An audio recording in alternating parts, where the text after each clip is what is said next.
DAKICKBACK. Another episode of The Kickback with Sabrina, Sharika, and EB. Sit back, relax, and vibe.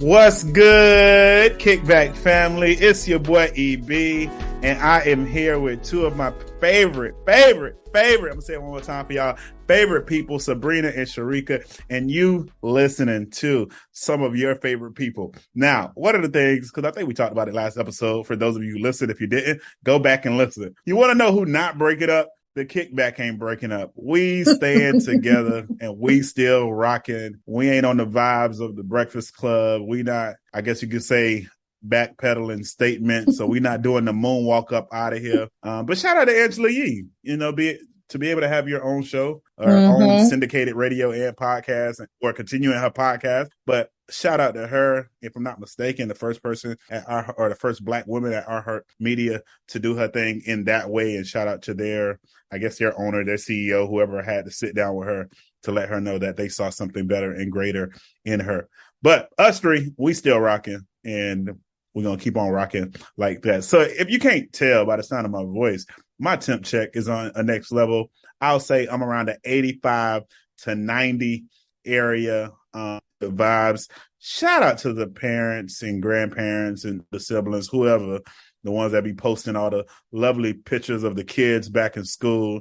Like, that gives me enough joy. It gives me enough joy, because that means that these kids ain't on their phones or tablets or in front of screens 24/7, and those snotty-nosed nappy heads, nice outfits, are in an institution of learning. And I know not all kids go to school and actually learn, but a majority of them do, and that makes me happy. I ain't got no song for y'all this week, and probably won't have one for you next week either, so don't be anticipating one for me, unless something comes out and I'm like, they need to know about this. So Sabrina, Sharika, how y'all feeling? What's the temp like? Wow, EB, you just sound so excited, for real, and I'm happy for you. It is cute to see the little kiddies going back to school.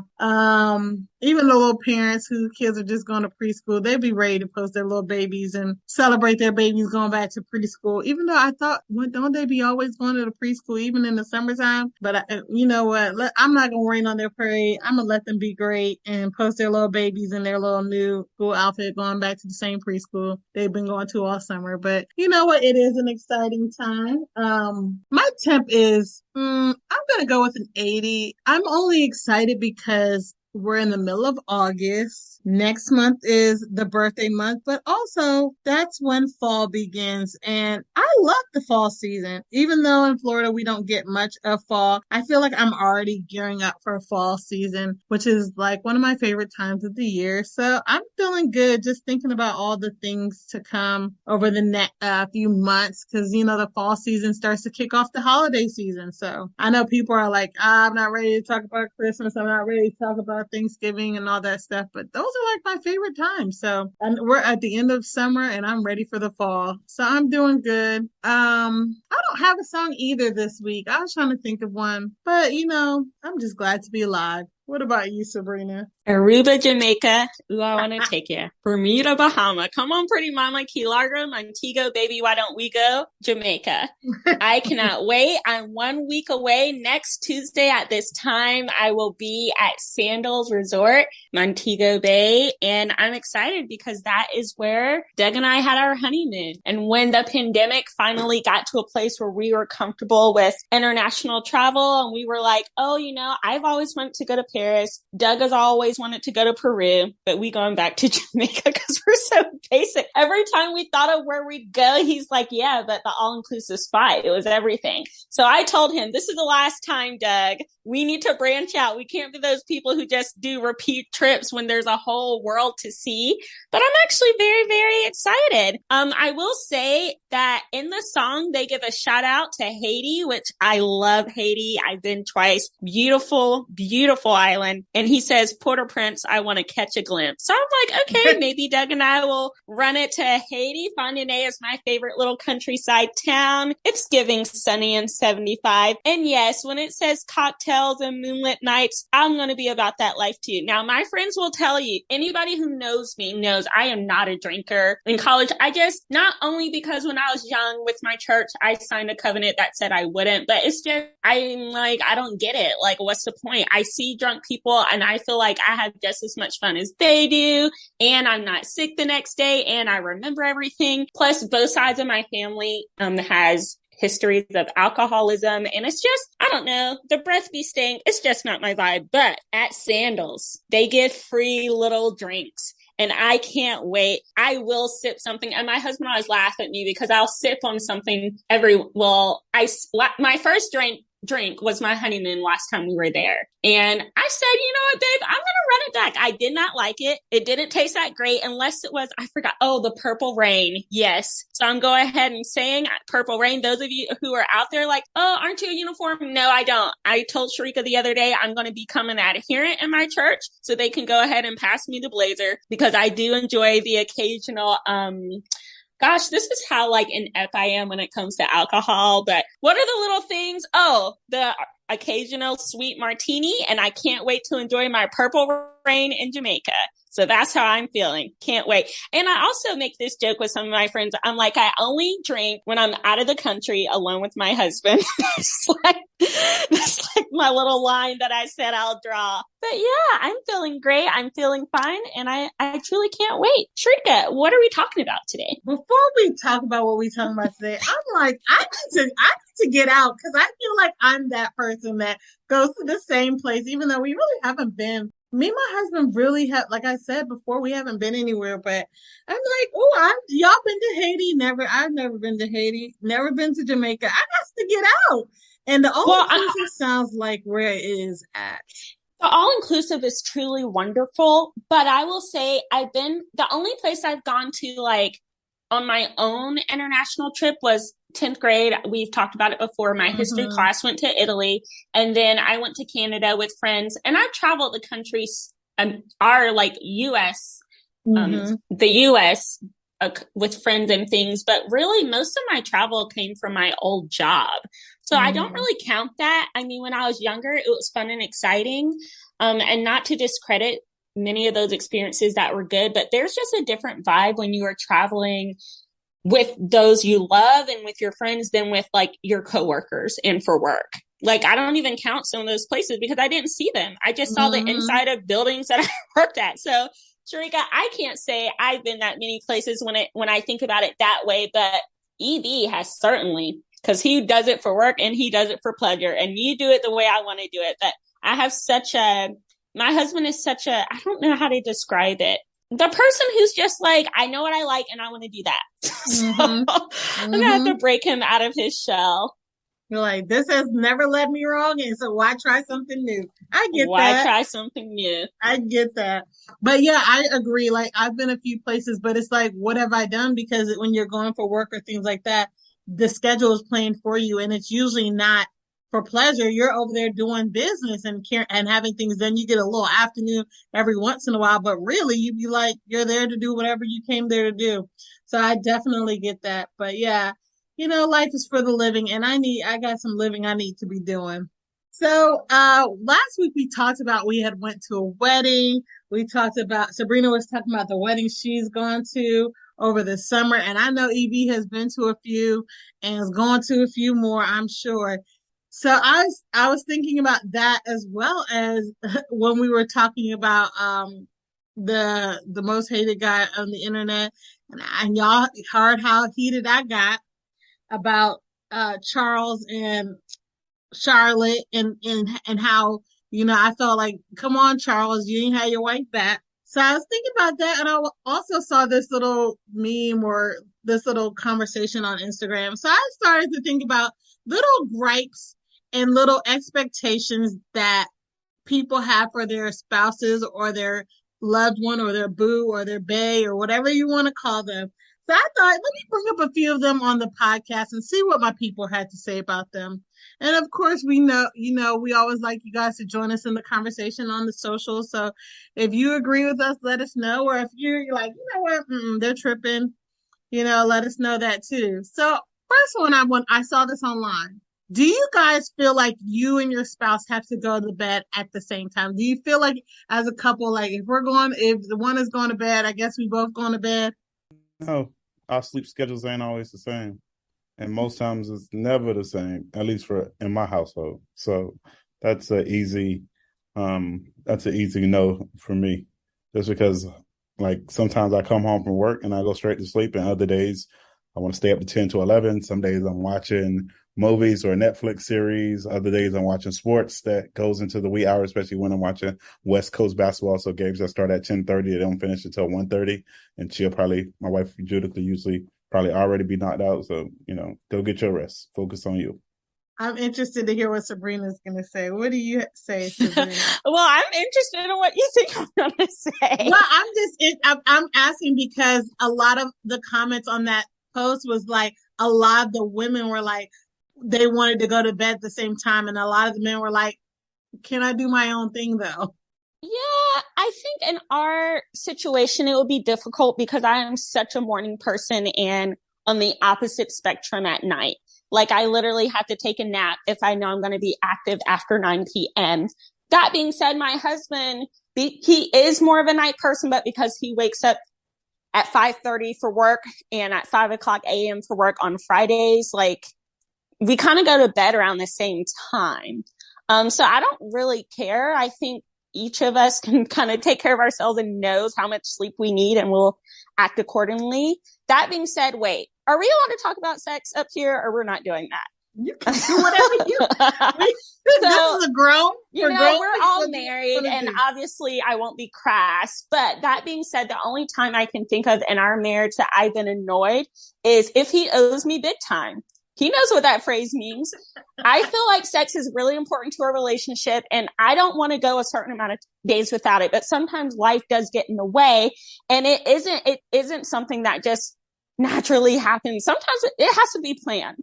And if we have a plan and I get tired around 9, then don't come and knocking at like 10 o'clock once I've already shut my eyes. Like, no, you knew what time it was. You didn't show up. And now it's your bad. And now we're both sexually frustrated and it is what it is. But that is the only time I can think.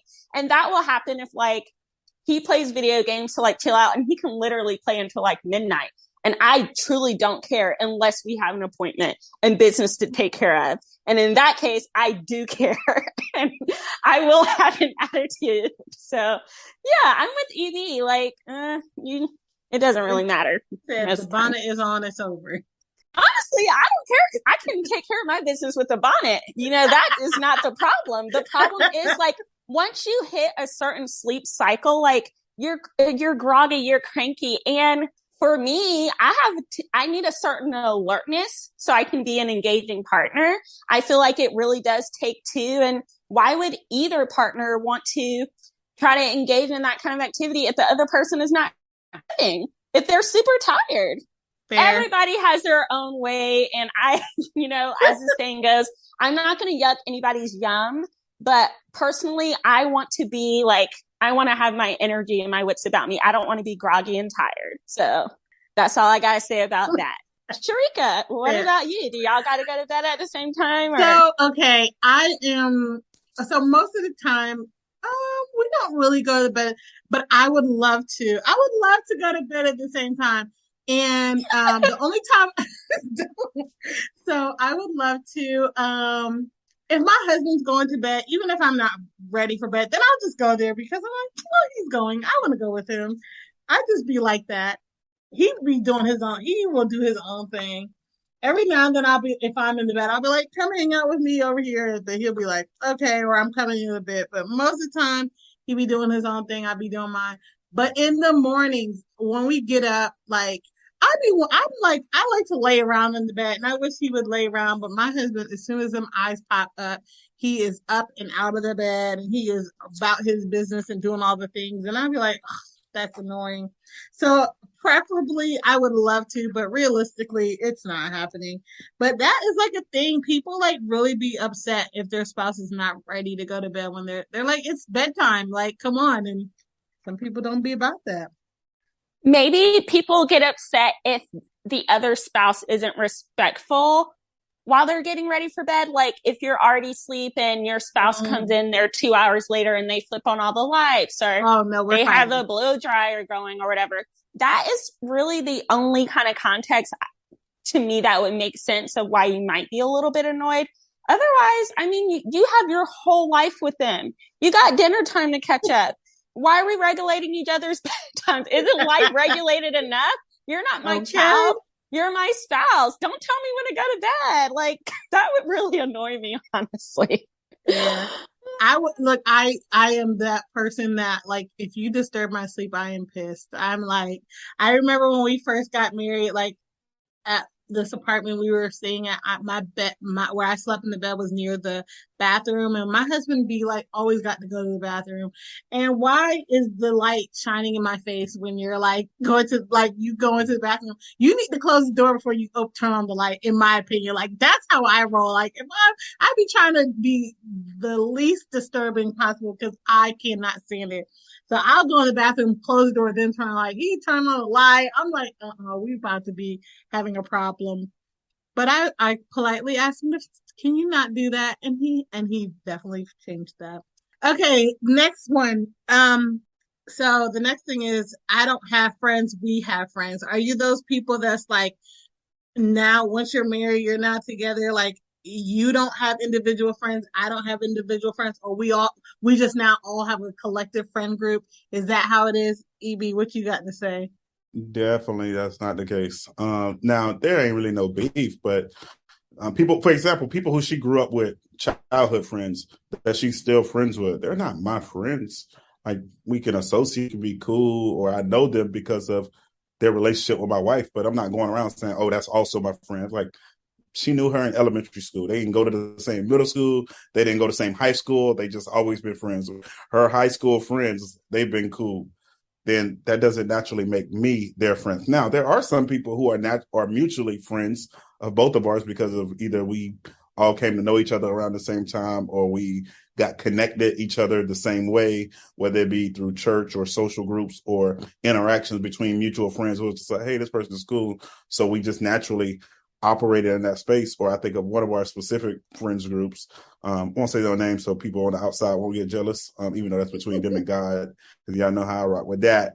But it's a group of about 6 to 8 of us who all of us are naturally friends, and some of us were friends prior to me and my wife getting together, and vice versa.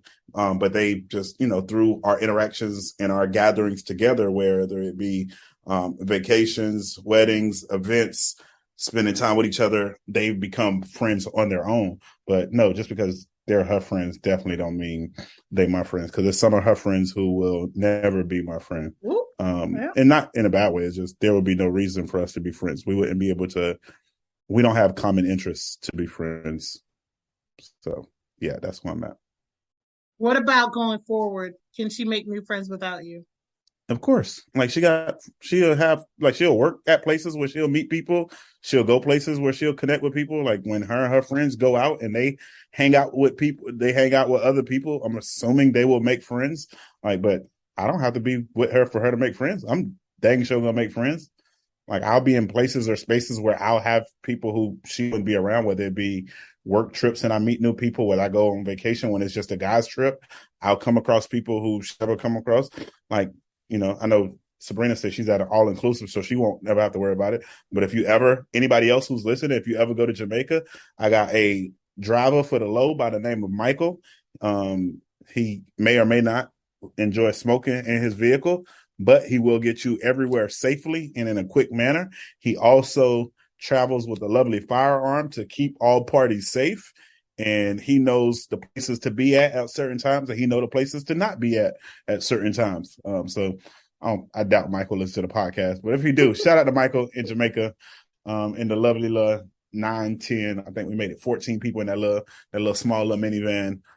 But that's a friend that she probably won't ever meet unless we go to Jamaica. But he was solid, and we still rap with each other on WhatsApp. So he my guy.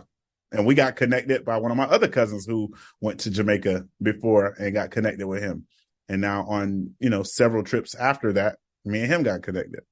But yes, we can make friends without each other.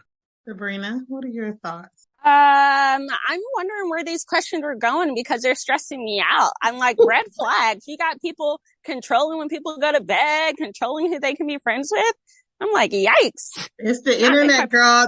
You've been finding people on the internet. These are things that people really be feeling. A lot of people feel like you don't have any friends anymore. It's either we or no friends for you.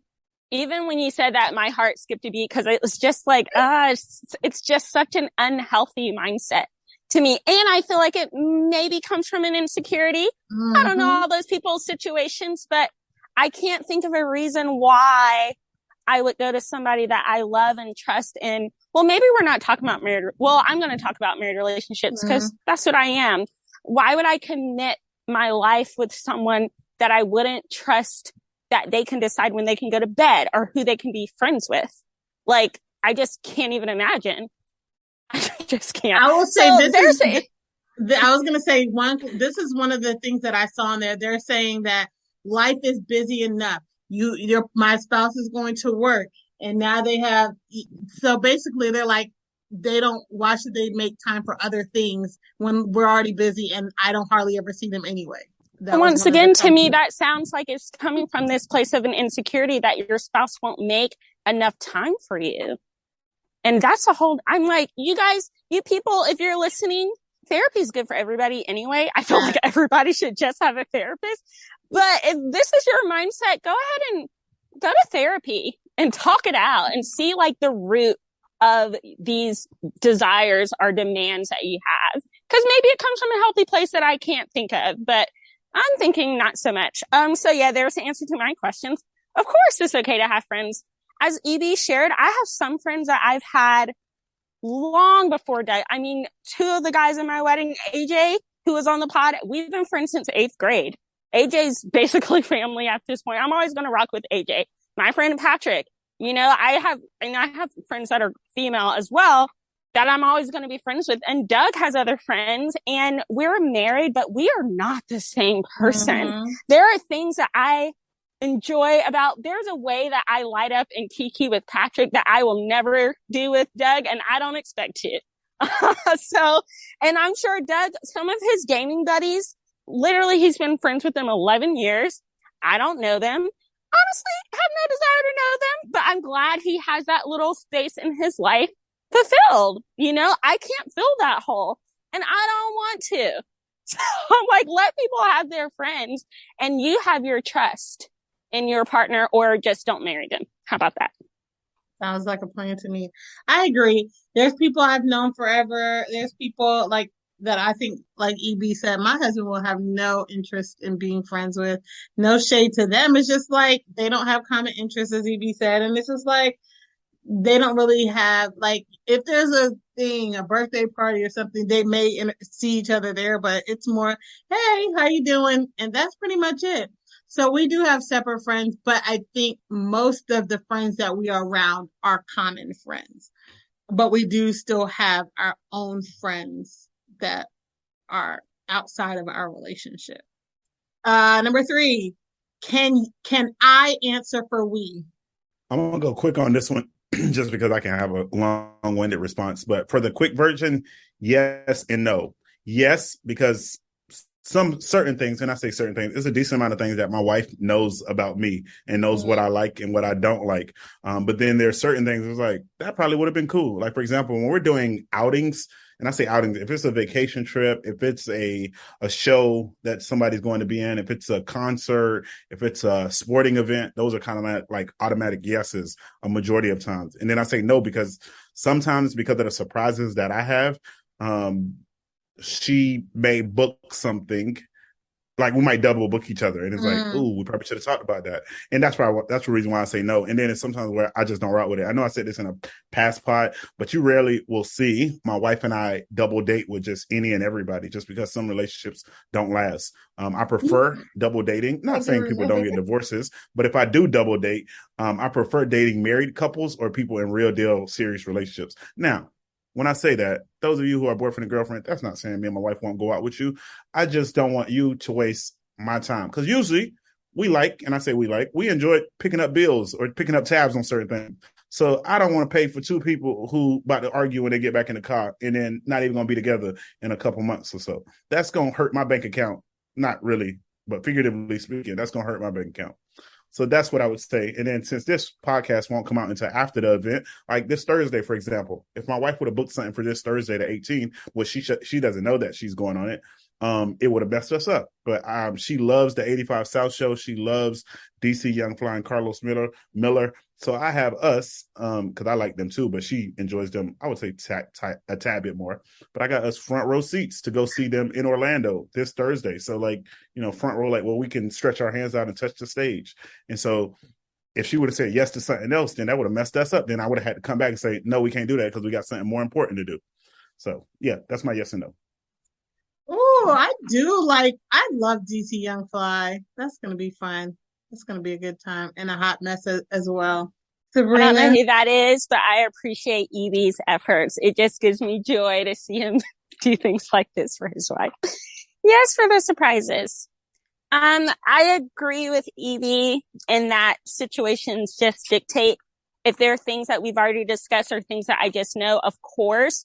Usually I'm going to say I don't answer for we if it's something where, his free will come in. So if someone's like, hey, do you guys want to do this thing on a Saturday? I'm not just going to say yes if I want to do it. I will check with him because even if he wants to do nothing but video game or just rest, like he has that right. And I'm not going to just pressure him because I want to. But I'm also very much the person who, even before I was married, I will go to a restaurant by myself. I'll go to the movies by myself. I'm totally fine doing whatever I want to do, even if I do it alone. I am, for the most part, well, my husband is definitely, I don't answer for we. I have to talk to my wife, and my husband be always mad because I always be answering for we. I won't say always. I'm trying to get better, but I'll be like, sure. And he'd be like, even though, because I'm like, you're going to be like, yes, sir. And then sometimes he don't. But most of the time he'd be like, yes. And I'd be like, duh, that's why I said yes for us. But I got to get better because he'd be mad. He'd be like, girl, don't answer for me. Just ask me. But why? You're just going to say yes anyway. But anyways, I'm trying to be better at it. But I need to be a little bit more like Sabrina. Be like, I need to check with my husband. But that's also the people pleaser in me. Anyway, back to so another question. Do you feel like there's like household wise, or do you feel like there's men's work or women's work household wise? I would say there is men's work and women's work if that house have decided that. And I say that because I grew up in a house where both of my parents work, both of my parents cook, both of my parents clean, both of my parents made stuff happen, both of my parents fixed things, broke things, all that good stuff. Like in my house, my wife is a way better cook than me. So it's going to be rare that you're going to find me ever cooking. Now, can I survive? Absolutely. I lived on my own for 8 years before 9 years, I guess, before getting married. So I can definitely survive. I can make things happen. But cooking is not my forte. It's not my specialty. But one of the ways I try to balance that or to have some form of equality with my wife is while she's cooking, I'm cleaning. Like I'm cleaning dishes just so she's not having that burden of doing all the cooking and the cleaning. Now, sometimes she kicked me out and she's just like, just get out of the kitchen, get out my space. And then I'm like, forget you two then. Like, hurry up with the food, just to be myself in that moment. But most times it's me or us balancing what one or the other does. But I think God has created all of us for specific purposes, and he designed us uniquely within his image. And I think people have to just figure out what works for them. I know some people feel like, one person goes to work and the other person stays at home and cook, clean, and do all of those things. And it's like, that's not reality. Like, you have to do what's best for you. Stop letting I think even one of the clips I even seen during some of this male and female roles is stop letting this Western hemisphere or this white supremacy complex dictate how you respond in life to certain things. Like you have to figure out what works for you or what works within your household. I agree. In my household, we don't really have men and women jobs. We be doing all the things. And oddly enough, my husband's a way better cook than me. I can cook, but I'm like very basic and I'm like, I need a little recipe or something.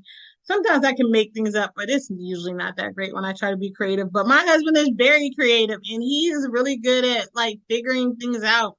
But we both take turns. But low key though, the trash though, I'd be like, I do take it out very rarely, but most of the time he takes the trash out.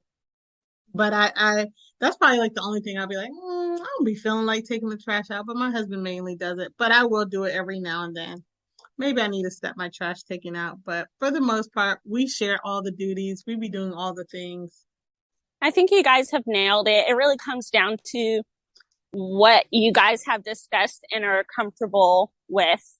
So that's how I feel about it. And then outside of my relationship, no, I don't think there are really like this is what a man should do. This is what a woman should do. Because when I lived alone, guess who was taking out the trash? Yeah. And the same little legs I can walk around my house can push the lawnmower.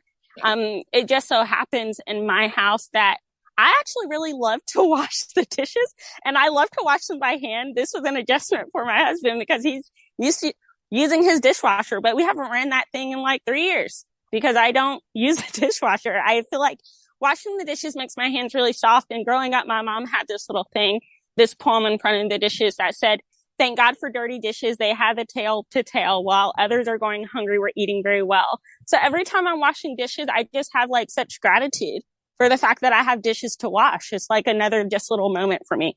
Now, I don't expect Doug to wash them. I like to wash them, so that just happens to be what I do.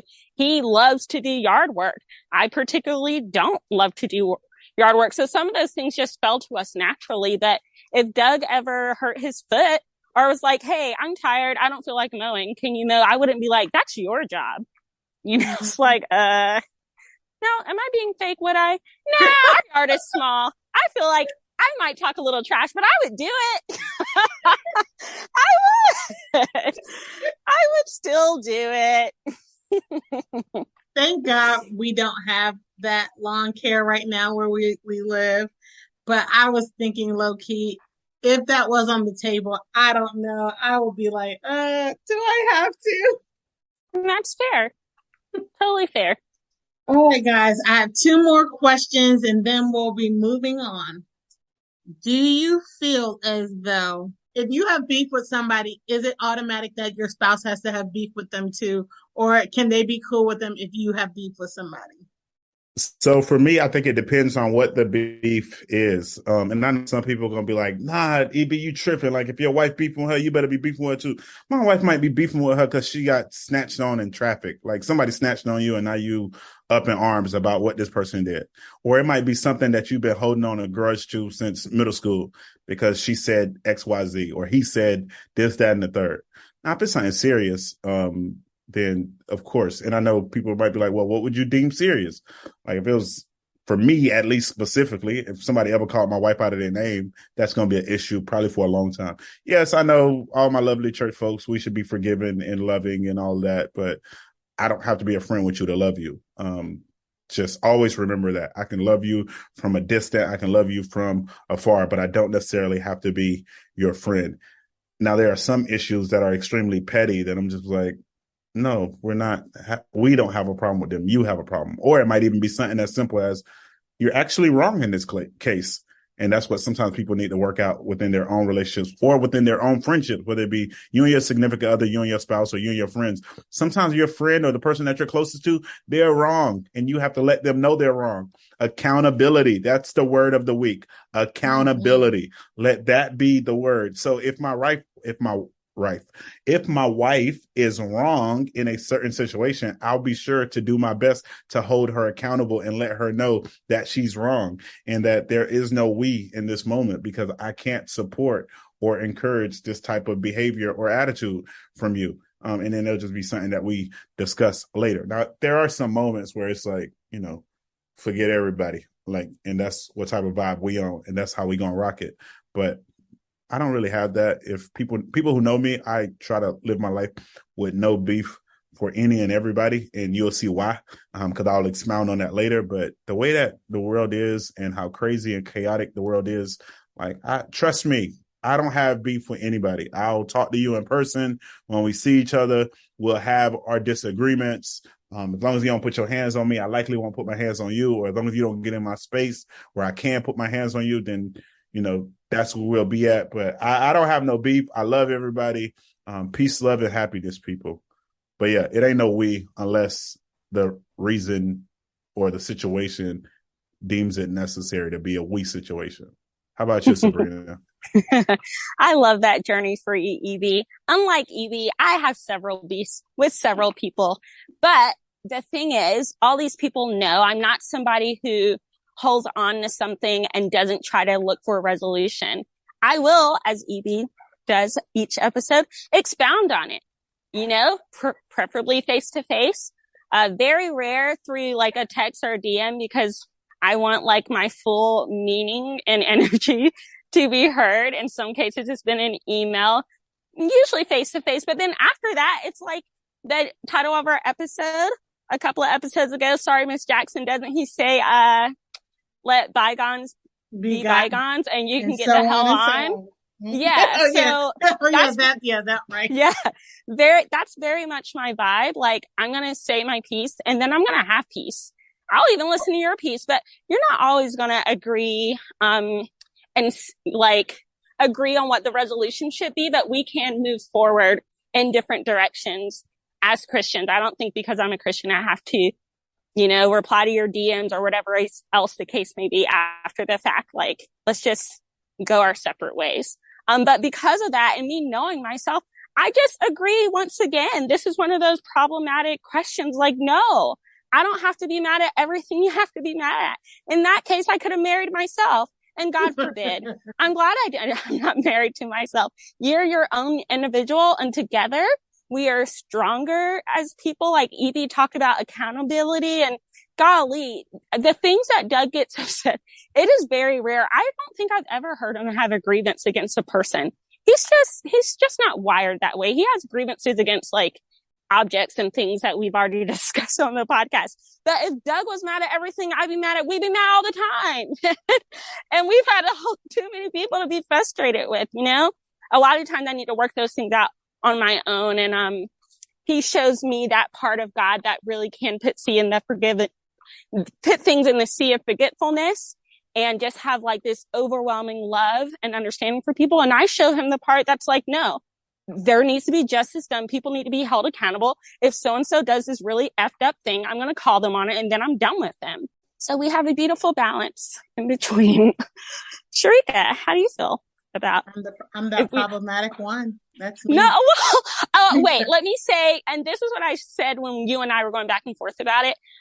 Like Edie said too, the situation does dictate. Mm-hmm. There are some things that it's very much like, okay, Sabrina, that's on you. You can ride that out into the sunset if you want to. And the same thing with Doug. I'm like, okay, Doug, that's on you, whatever. But there are other things that it will be very clear. Like if the beef is something that is purposely trying to tear me down or harm me, and you don't have a problem with that, then I'm like, wait, so where does your love and respect for me lie if you're okay with this person who's clearly showing like an egregious way of, anti-love and respect for me?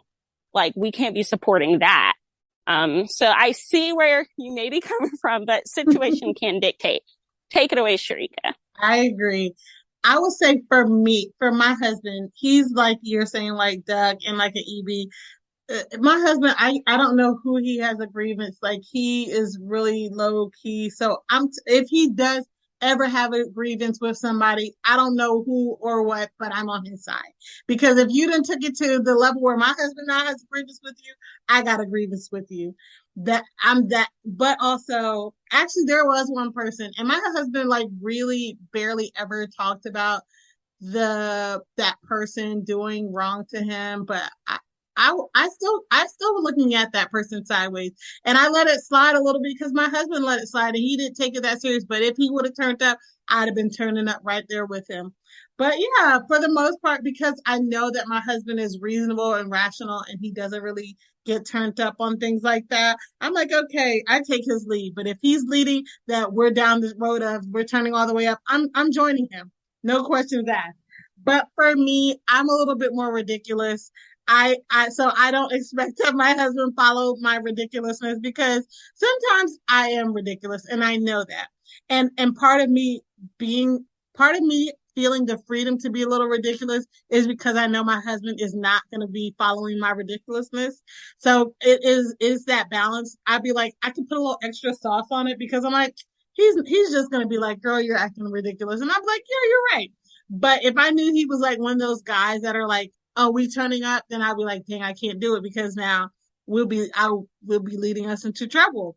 So for myself, I am okay that my husband does not is not always mad at the things I'm mad at. But sometimes I do be mad that he don't be mad with me. But I get it. You know, he's his own person and he's just obviously a way different temperament than me. So I can understand it. You know, I'll just let him be. I let him do his own thing, but I'm ready for any moment. My husband's like, oh, it's time. It's go time. I'm like, okay, let's go. We're going. But for me, I'm like, I like to be talked down. So I like that my husband's peaceable and, you know, and he has a good head on his shoulder. So it doesn't get us into trouble.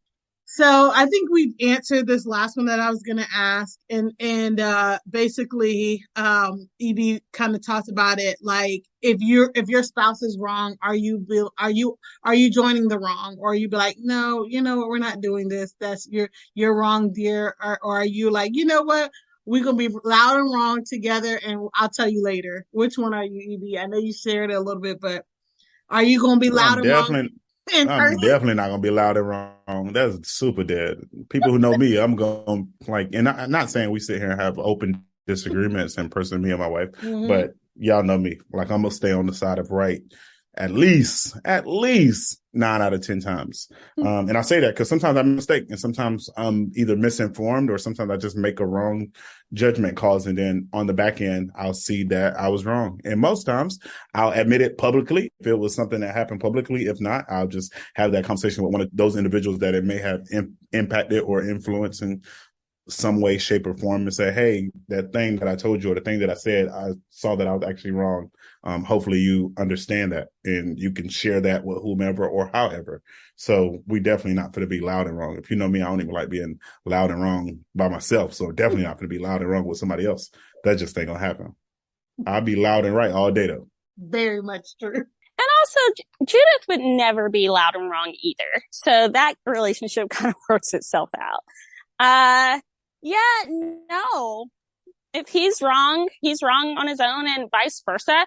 I do want to give myself some credit though, because I think in some circles, what I describe, people would be like, oh, she's a hothead. And it's like, no, I'm the person who, when nobody else is willing to, will call people out on their BS. Young, old, doesn't matter. Rank, you're my boss, you're my parent, it doesn't matter. Like, I'm going to call it out and it's really I just have such, like, the way God wired me is like, I just have such an intolerance for BS, and like lack of accountability and all of that jazz. So I will say in certain situations where Doug has been loud and, well, he wasn't wrong, but the way he was reacting in the situation probably wasn't the best choice.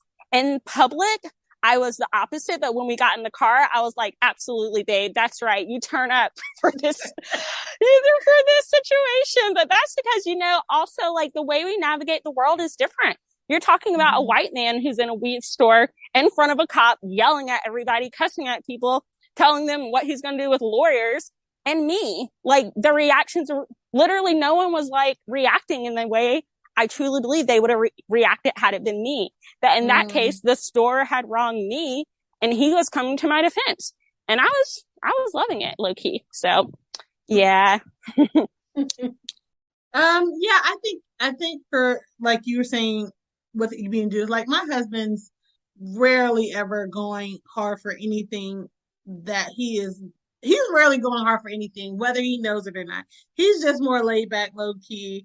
So if he was really adamant about something and I'm like, that's not well, I think we have the type of relationship and my husband is the type of person that is like confident and and is not insecure. So if I was like, I don't agree with that. Like even if it was like in a like I don't really see us having this situation outside of like friends, a debate or something. But if he was like really adamant about something and I'm like, yeah, I don't agree with that, I would feel comfortable being like, yeah, I don't agree with that. Or I don't think that's right.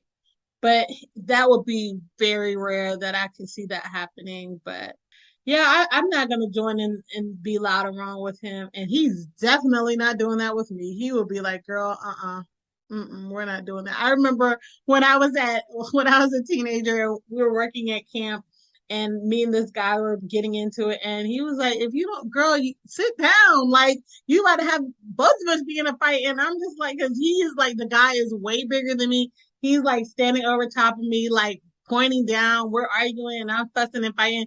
And I really was ready to fight that guy. I was ready to be in a fight with that guy. And Alan was like, if you don't sit down, like, I don't know if he would have jumped in. I guess if the guy tried to hit me, he probably would have. But he was like, girl, like, be quiet and sit down. And I was just like, really? You ain't got my back? But also I was, like I said, I have a tendency to be ridiculous sometimes. So, and that was one of those moments, but he was not with the foolishness. He was like, if you don't calm down, it is not that serious. And he was right. So I say this to you young people out there. You know what? When you're getting into these relationships, check whether you're mature enough, check the maturity of the person you're getting in the relationship with. Don't be following these people on social media because these are things that I got off of social media and they will have you led astray. So do not follow the social medias. Get with real good friends, and if you can get with a counselor, even better.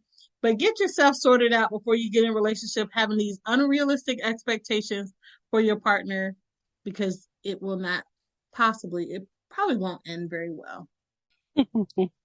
I don't know, Sharika. Sometimes breakups can be a very well situation. You're right about that. Okay, so for our quote today, this comes from Love to Know, a great website.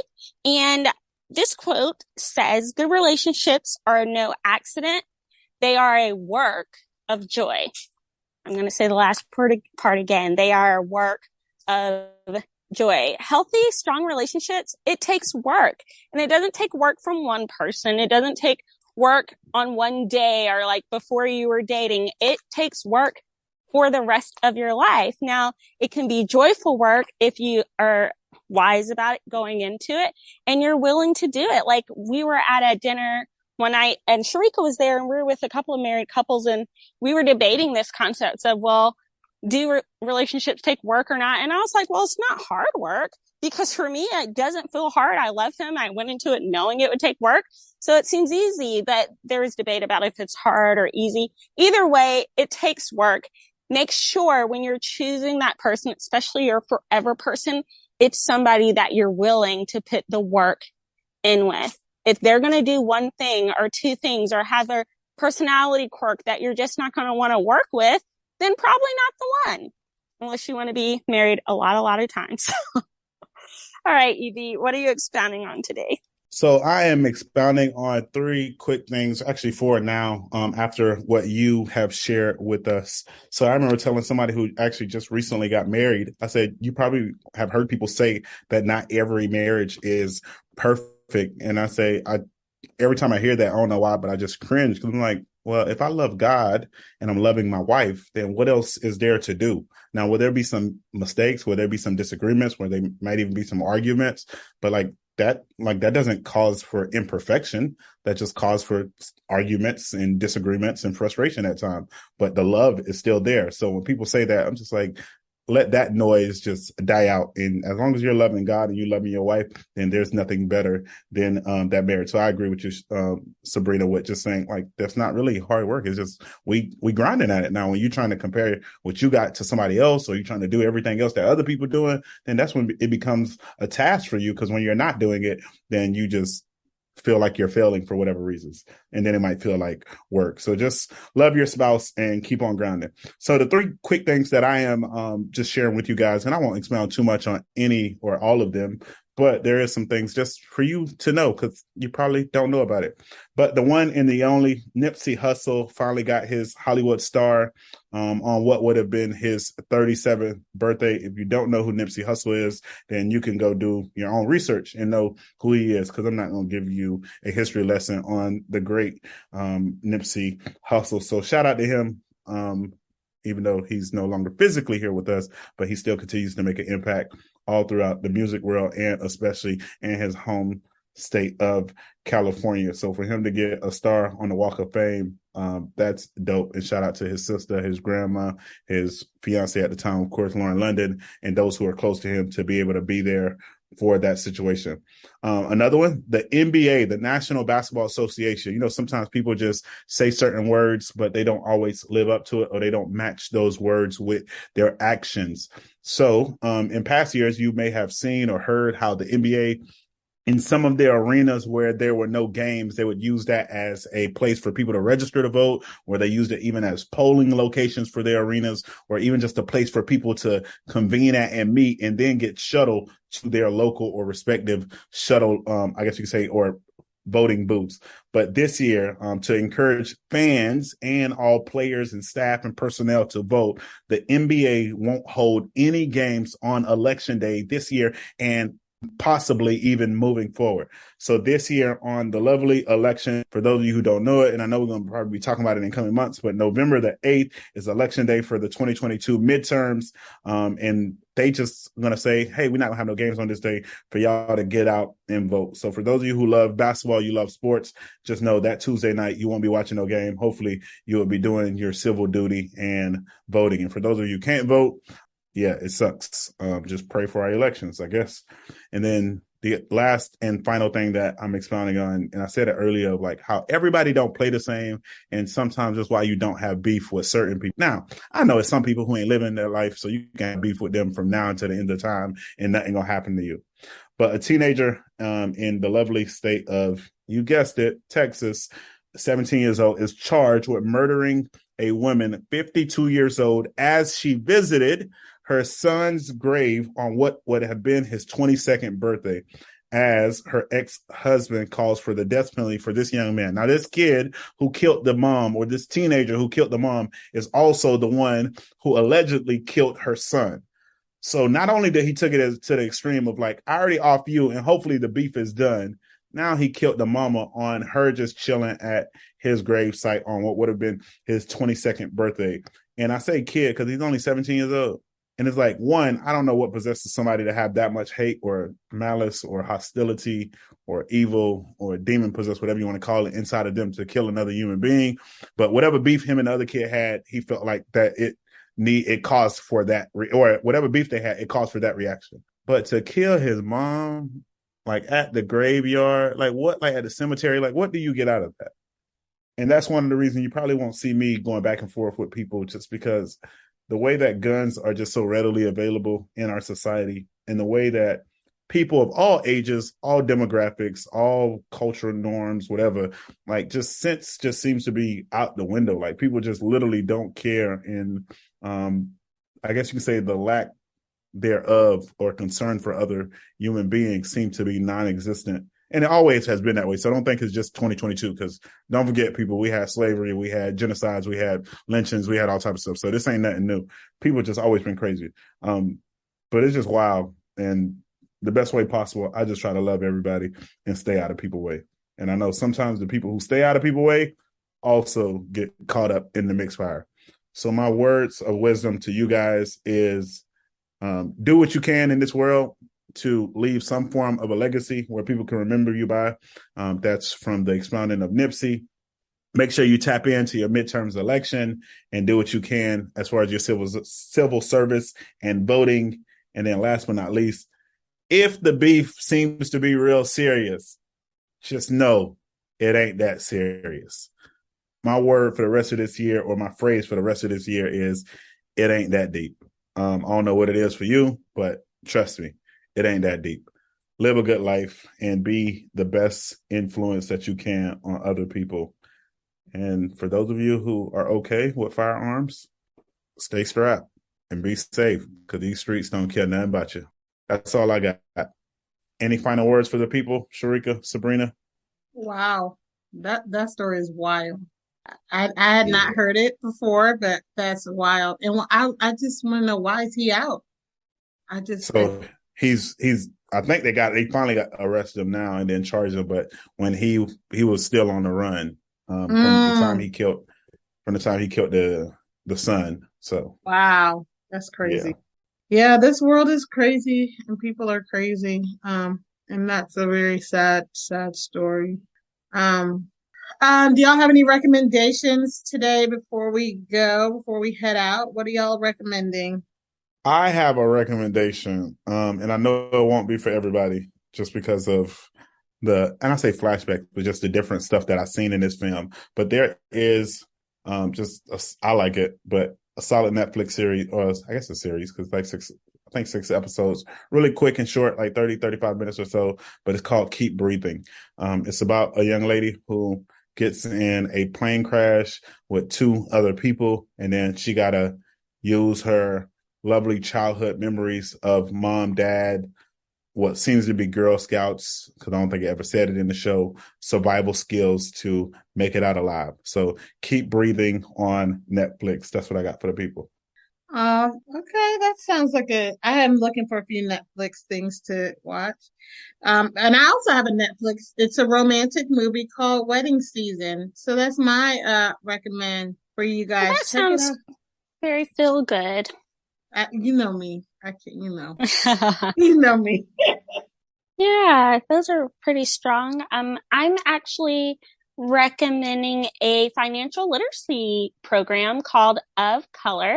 It's a startup with a mission to improve the financial lives of employees of color. So this is a Black-owned company that collaborates with employers who are committed to empowering workers of colors and specifically like building wealth. They really want to tackle the racial wealth gap on the head by distributing like financial literacy tools and coaching and that sort of thing through different platforms. So I love that.